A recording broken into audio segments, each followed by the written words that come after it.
Jedną z największych zagadek mojego dzieciństwa i pytaniem, które notorycznie zadawałem sobie jako mały chłopiec, było pytanie, dlaczego Buzz Astral nieruchomieje w obecności ludzi jak inne zabawki, skoro uważa się za prawdziwego galaktycznego komandosa i nie przyjmuje do siebie wiadomości, że jest tylko dziecięcą zabawką.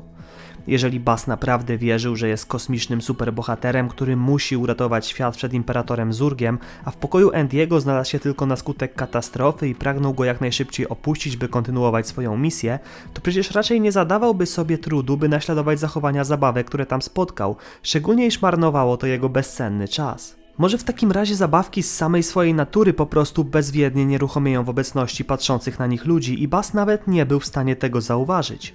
To by było dobre wytłumaczenie, lecz niestety nie jest to prawda, co jest udowodnione w scenie zemsty zabawek Sida, w której to bezceremonialnie zdradzają one chłopcu, że żyją i mają swoje uczucia.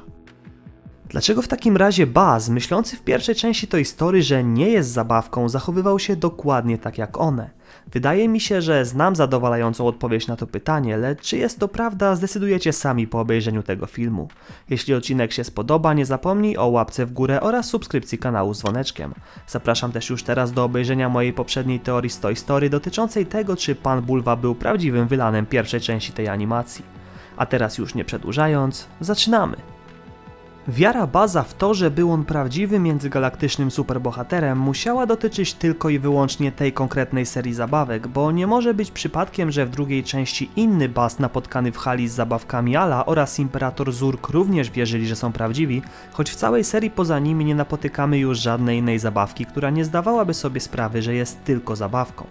Niektóre z nich zachowywały się tak, jak to, co reprezentowały. I tak na przykład Cienki lubił być drapany za uchem, a żołnierzyki zachowywały się i wysławiały jak faktyczni żołnierze. Niemniej jednak wiedzieli oni, że są tylko i wyłącznie zabawkami. Wydaje mi się jednak, że fanatyzm i nieumiejętność przyjęcia prawdy przez Buzza były powodowane tym, że był on najfajniejszą i najlepiej technologicznie rozwiniętą zabawką. Posiadał wysuwający się hełm i skrzydła do latania, świecący laser, system głosowy, a nawet swój własny statek, historię oraz przeciwnika. Żadna inna zabawka nie została skonstruowana z taką precyzją i dbałością o szczegóły i to prawdopodobnie właśnie dlatego zabawki z tej serii traciły możliwość rozróżniania między tym, co reprezentowały, a czym były naprawdę. Warto jednak zwrócić uwagę, że w hali z zabawkami Ala były wystawione całe tabuny Buzzów Astrali, którzy stali nieruchomo na swoich miejscach, czekając cierpliwie, aż zostaną kupieni jak wszystkie inne zabawki. Moim zdaniem wynika to z faktu, że zabawki czerpały życiową energię, dzięki której mogły myśleć i się poruszać z uwagi i zainteresowania dzieci. Buzz z wystawy w hali z zabawkami Ala mógł ożyć na widok naszego Buzza, ale pozostali już nie, ponieważ to tym wystawowym bawiły się dzieciaki odwiedzające sklep i to on jako jedyny z nich był już w sklepie zasilany przez dziecięcą energię. Dowodem na to jest również fakt, że gdy Jessie została odrzucona i zapomniana przez swoją właścicielkę, leżała pod łóżkiem długie lata, w ogóle spod niego nie wychodząc. No dobra, ale to dlaczego Buzz wierzył, że jest prawdziwym kosmicznym superbohaterem, nie wyjaśnia, dlaczego zastygał on jak wszyscy, gdy tylko do pokoju wchodził Andy. Aby odpowiedzieć na to pytanie, musimy zrozumieć, dlaczego zabawki w ogóle zastygały w obecności dzieci, skoro jak pokazałem na początku wcale nie musiały tego robić. Odpowiedź jest bardzo prosta, ponieważ jedynym celem ich egzystencji i sposobem na przeżycie było zaspokajanie dziecięcej potrzeby zabawy. Niejednokrotnie w serii widzimy, że jedyne czego obawiają się zabawki to to, że dziecko z jakiegoś powodu przestanie się nimi bawić. Wyrośnie z zabawek, wyniesie na strych lub zastąpi nową, lepszą zabawką. Jak udowodniłem wcześniej, to dziecięca miłość i uwaga powoływała zabawki do życia, nie znały więc one innej wartości w swoim życiu niż uszczęśliwianie dzieci. I nawet jeśli bawiły się one nimi w tak okrutny sposób jak Sid czy najmłodsze dzieci z przedszkola Słoneczko w Toy Story 3, to i tak było to lepsze niż brak jakiegokolwiek zainteresowania.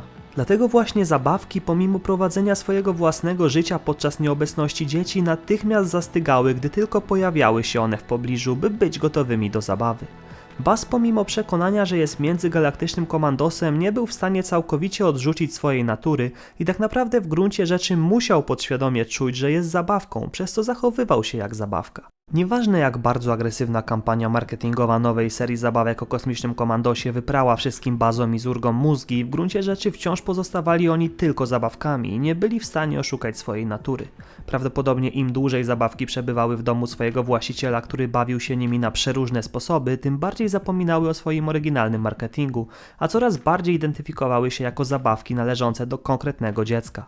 Z racji swojego zaawansowania technologicznego z Buzzem było dużo trudniej, gdy dotarło to do niego przeżył załamanie nerwowe, ale w końcu jakoś pogodził się z tym faktem, gdyż tak naprawdę w gruncie rzeczy miał świadomość, że to co cały czas próbował wmówić mu Chudy jest prawdą, a mianowicie to, że jest tylko, a może i aż dziecięcą zabawką, której nie czeka żadna misja ratowania świata, o ile nie wymyśli sobie tego jego właściciel. Mam nadzieję, że ten odcinek wyjaśnił wam, dlaczego Buzz zastygał, gdy w pobliżu znajdował się Andy. Film ten ląduje na playliście Teorie fabularne, bo nie jest to coś, co zostało w jakikolwiek sposób potwierdzone w którejkolwiek z animacji, niemniej jednak teoria jest na tyle solidna, że ja traktuję ją jako fakt. Jeżeli odcinek się spodobał, nie zapomnij o łapce w górę oraz subskrypcji mojego kanału. Zapraszam też na moje pozostałe filmy dotyczące animacji Pixara, które właśnie pojawiły się w okienku na ekranie końcowym. Dzięki za oglądanie, trzymajcie się i do następnego. Cześć!